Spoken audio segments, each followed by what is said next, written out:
Hola, ¿qué tal? Bueno, después de tiempo, el día de hoy vengo a compartirles el resumen de dos cuentos de una recopilación, bueno, de cuentos de Carlos Eduardo Zavaleta, uno de los autores que fue clave para la renovación narrativa del siglo XX en el Perú y que bajo su brazo ha desarrollado diferentes producciones, entre ellos novelas, cuentos, críticas literarias. Y entre una de sus recopilaciones está El fuego y la rutina, que consta de 9 cuentos, 9 pequeños cuentos, de los cuales me gustaría compartir con ustedes dos de ellos. El primero, Yo salvé a Samuel, y el segundo, El cuervo blanco. Empezando con Yo salvé a Samuel.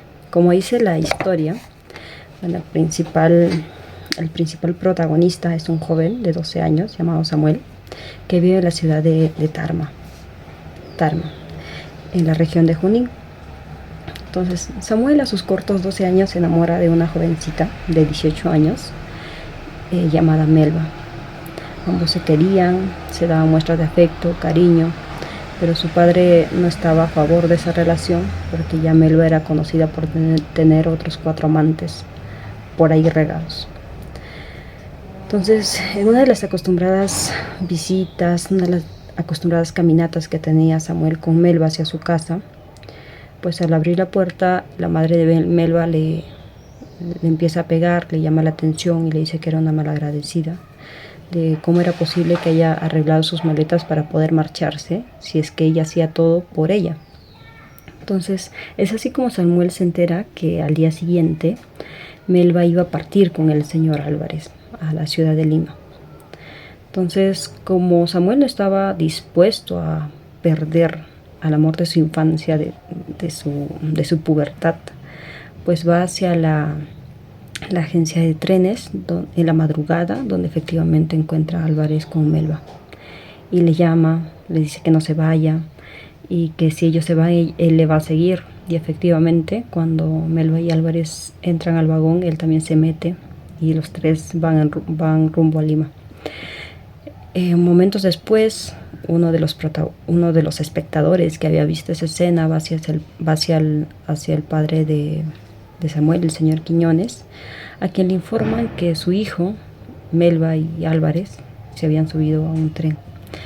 Y el señor Quiñones, al tener algunos conocidos telegrafistas, empieza a marcarles.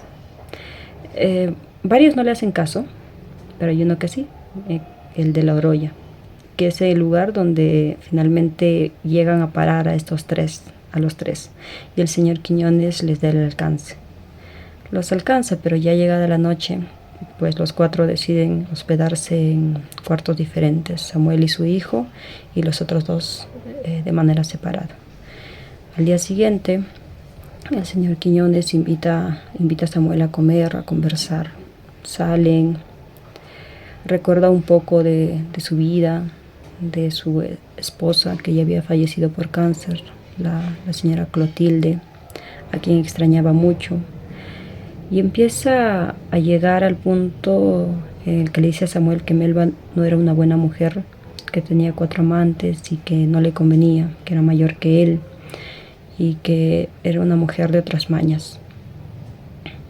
Y le pidió a su hijo que prometiera que ya no le iba a volver a ver y que se iba a olvidar de ella. Y Samuel se rehusó a decir esas palabras.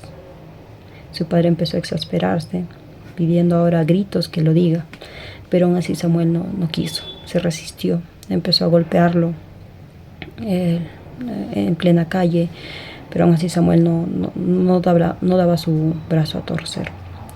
En un momento Melba y Álvarez salen del hospedaje y encuentra esta escena. Melba corre hacia Samuel, lo protege como si fuera un hijo, le dice que lo deje de pegar, que él es bueno, que porque la odia a ella. Y el señor Quiñones se aleja ya conociendo su temperamento y que no quería llegar más lejos. Los 3 se quedan conversando, Samuel, Melba y el señor Álvarez, de qué es lo que van a hacer. Y al final pues se acercan al señor Quiñones contándole lo que habían acordado, que el señor Álvarez iría a Lima y que posiblemente en 2 años vuelva para pedir la mano de Melba, y que Melba volvería a Tarma, seguiría trabajando en la misma casa de encomienda donde trabajaba el señor Quiñones y Samuel, que era también su casa, y que mientras tanto ella trataría de buscar otro oficio, otro puesto laboral en otro lugar para alejarse de Samuel. Y el último acuerdo, que era más drástico para Samuel, que ya no iban a comunicarse con Melba, que desde ahí ya se iban a alejar, que cada uno pues iba a seguir con sus actividades, con su vida. Esa decisión fue más fuerte para Samuel que para Melba. Entonces el señor Quiñones no estaba muy seguro de creer, pero aún así siguió con el plan, y les dijo en todo caso que el señor Álvarez se fuera a Lima y que Melba se fuera a Tarma, y que ya ellos irían en el siguiente tren hacia Tarma. Y así sucedió. El señor Álvarez se fue, Melba partió. Samuel quedó triste, conmocionado, pero aún así siguió pues con lo que habían acordado. Después de un tiempo, ya llegando a Tarma, el señor Quiñones empezó a observar y vigilar a su hijo y a Melba para ver que si no le estuvieran engañando. Lo empezó a seguir a él al colegio, le empezó a seguir a ella, incluso a su casa, pero no encontraba nada. No encontraba nada, pero aún así le había quedado esa costumbre de vigilarlos de aquí para allá, lo más que podía. Entonces un domingo el señor Quiñones invita a su hijo a la misa, pero este se rehúsa diciendo que iba a encontrarse con sus amigos. Entonces ya en la iglesia el señor Quiñones le entra el presentimiento de que algo estaba pasando. Va hacia su casa, empieza a buscar a Samuel convencido de que le iba a encontrar con Melba. Empieza a golpear las cosas, a buscar de aquí para allá, y finalmente encuentra el baño cerrado. Toca, empuja, pero nadie le abre. Entonces empieza a golpear con más fuerza para hacer ceder la puerta. Y finalmente pues abre la puerta y encuentra a su hijo sentado en el retrete, llorando, solo. Con una mano tenía pues una fotografía de Melba, y en la otra un arma. Un arma que había sacado del cajón de su padre. Y estaba llorando y decía a su padre que lo disculpara porque no había podido matarse, y que lo disculpara. Su padre se acerca, le dice que hay muchas mujeres, que es joven, que no se preocupe, y lo invita a comer. Salen, toman un camión, están en camino hacia la fonda donde iban a comer, y mira a su hijo estirarse, sacarse la casaca, tomar aire, y su padre siente que ese es un nuevo inicio para su hijo, un nuevo momento, un antes y un después. Y no tenía toda la razón, porque después de ese momento Samuel empieza a dedicarse más hacia su propia vida. Ya no estaba tan triste como antes, empezó a salir más con sus compañeros de colegio, incluso empezó a salir en citas con Blanca, la jovencita que era de su edad y que su padre prefería que esté con ella. Y se olvidó completamente de Melba. Pero el que no se había olvidado de Melba era su padre, el señor Quiñones, quien todavía la seguía, la observaba, y empezó a conversar, a saber más de ella, tratarla, y finalmente se enamoró.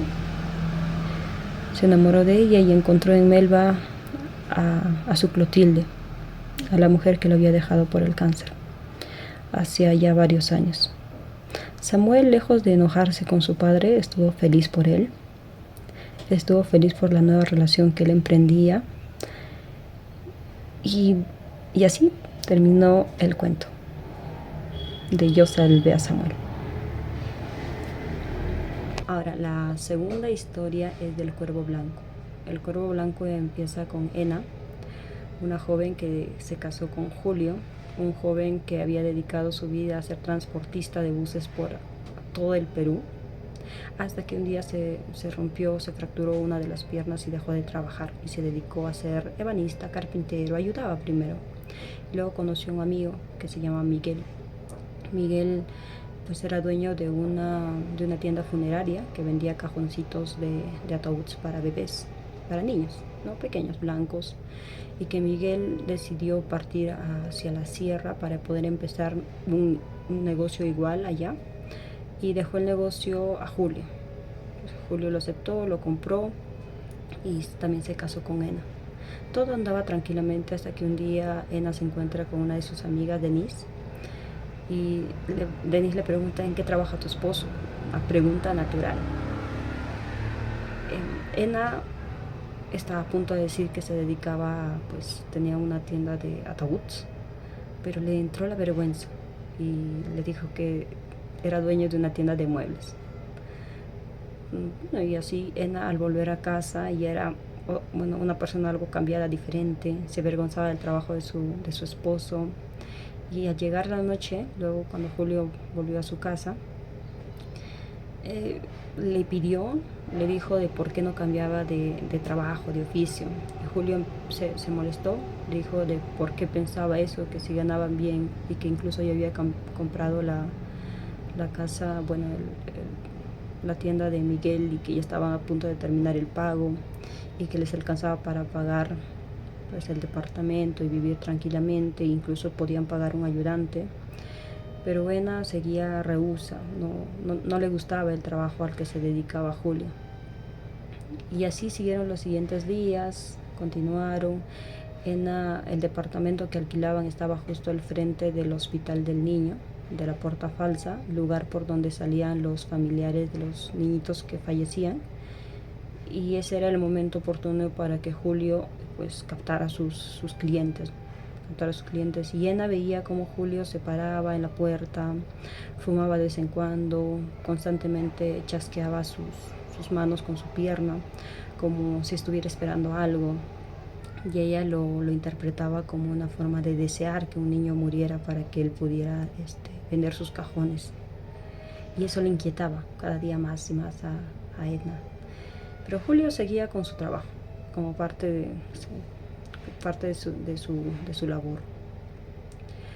Entonces la dinámica era siempre la misma. Salía una señora, unos familiares tristes llorando, entonces Julio se acercaba y efectivamente era que había fallecido un niño y él los llevaba a su tienda para que pudieran comprar. Y luego ya Julio hacía todas las disposiciones, llevaba el ataúd y eso.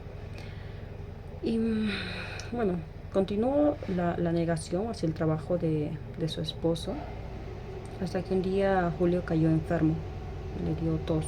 Empezó un jueves, tenía gripe, tenía tos, estaba en cama, dijo, bueno, mañana me recupero y sigo trabajando. Y no se recuperó, viernes, sábado, domingo, lunes, martes. Ya no, pues el dinero se iba acabando y Julio empezó a preocuparse, pero no podía hacer nada porque estaba muy enfermo y no podía pararse.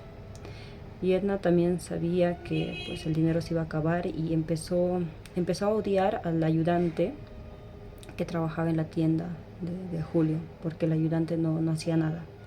Estaba ahí, leía periódicos, vagabundeaba, tomaba con sus amigos y lo podía ver todo porque estaba debajo del departamento. Yo estaba en el cuarto piso y veía como el ayudante no hacía mayor esfuerzo para poder llevar adelante el negocio.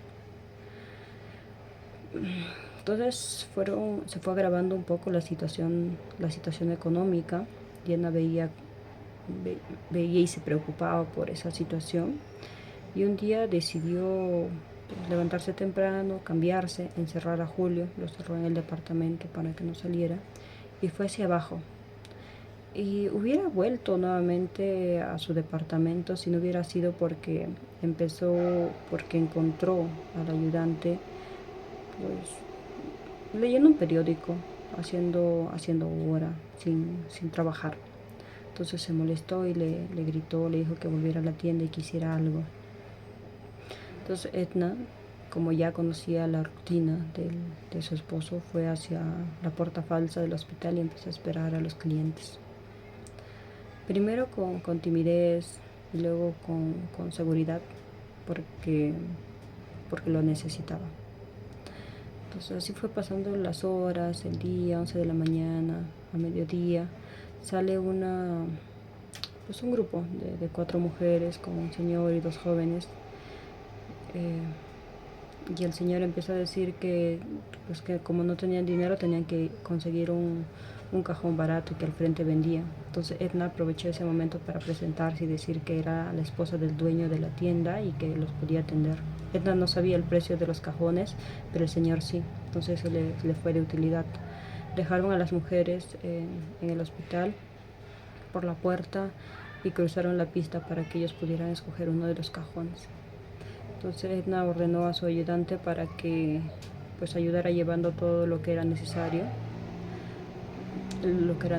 para el entierro, para poder atender al cliente. Llevó el cajón, cargó, ya se había olvidado incluso de que antes le avergonzaba el trabajo de su esposo. Y mientras iba cruzando la avenida en dirección hacia el hospital, escuchó como Julio le llamaba, le gritaba por la puerta, por la ventana, decía, ábreme, ábreme. Y Edna no hizo caso y se fue directo. Fue hacia el hospital, hizo el trabajo que tenía que hacer.